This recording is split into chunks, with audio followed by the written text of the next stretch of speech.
overpower the spirit. And this matter is overpowering us because we come from matter to begin with. But how does the spirit come out of it? What happens that we become the spirit?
People who are superego are troublesome to themselves, but those are egoistical are troublesome to others.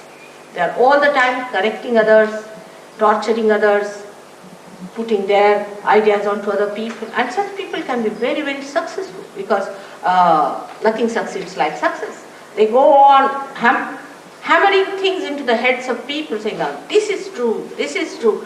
And when you go on saying it, you suddenly believe, yes, must be so. And such people are much more dangerous, I would say, from the superego type. But for people who do not know the tricks of the superego, they can be very, very dangerous, because they are very subtle. You cannot see them. They mesmerize, and they can possess you, and they can be very sly, and they can work out all sorts of methods which you are not aware of. So it is not easy to choose which is better, which is not better. Both things are wrong to go to extremes on the right or to the left.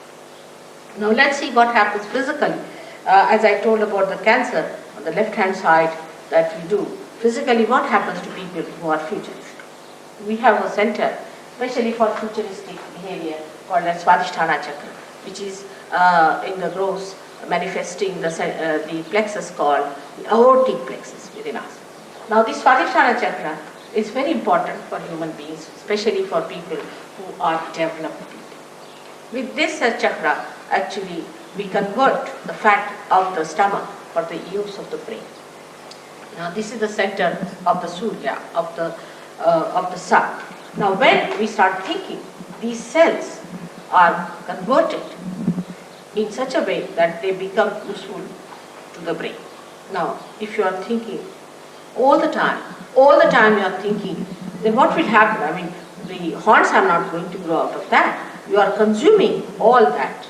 And when you are consuming all those cells, you have to have replacement, and for that replacement, this Swadhisthana chakra has to work very hard to convert the cells for the use of your brain. Now, when it is doing that, there are other things which this Swadhisthana chakra has to look after. For example, your liver, your pancreas, your spleen, your kidneys, all are to be looked after by this center, and also uterus for the ladies. Now when there's only one work is given to this Swadhisthana chakra, and it cannot do any other work, then other things are neglected, so you develop a terrible disease called liver trouble. Now liver trouble is another thing that you do not feel yourself. Others know that you are liverish, the way you are hot-tempered, the way you are fussy, the way you always snarl at people, and the way you are never satisfied with anything, the way you criticize others. All this is liverish, and such liverish people are never happy with themselves, because liver looks after their attention. And those who have liver problems, their attention is horrid. That goes like this. See, you cannot keep your attention straight. On the street you will walk straight into a car because you are looking at something which you are not supposed to look. But all the time you are looking at like this, you cannot walk. I mean, you won't find any animal like that who walks like this, but only human beings do it. If you see them on the street, you'll be amazed, where are they walking? They don't walk straight, they don't walk straight, but their eyes are going this way, that way, because the attention is wobbly. The attention is wobbly because of a bad liver. So this liver is a very, very important thing. Now this liver has a special capacity to extract all the poisons from the body as heat. And the heat in the body is to be transformed or should be conveyed to the blood or the water in the blood, and that has to be taken out of your body, maybe as perspiration or in another forms. But what happens? That when this liver is out of gear, it cannot do it. It cannot pass this heat into the bloodstream, and the heat remains in the body, and you really become heated.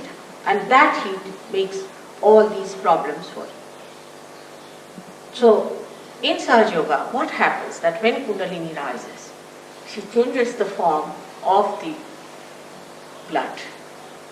The hydrogen and oxygen which are placed because of this heat and all that, in a very funny way, like this, like that, and they start receiving this heat within them.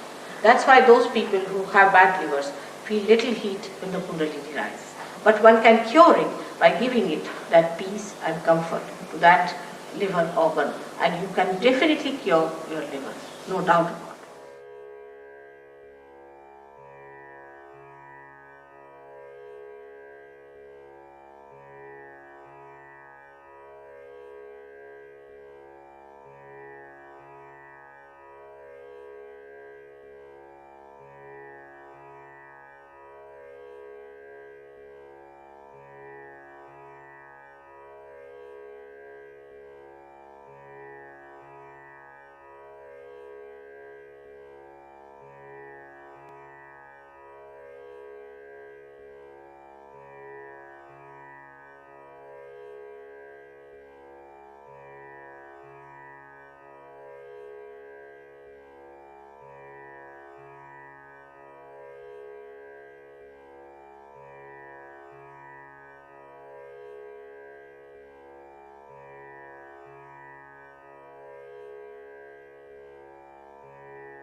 Now this action within us acts for our mental and physical capacities on the right hand side.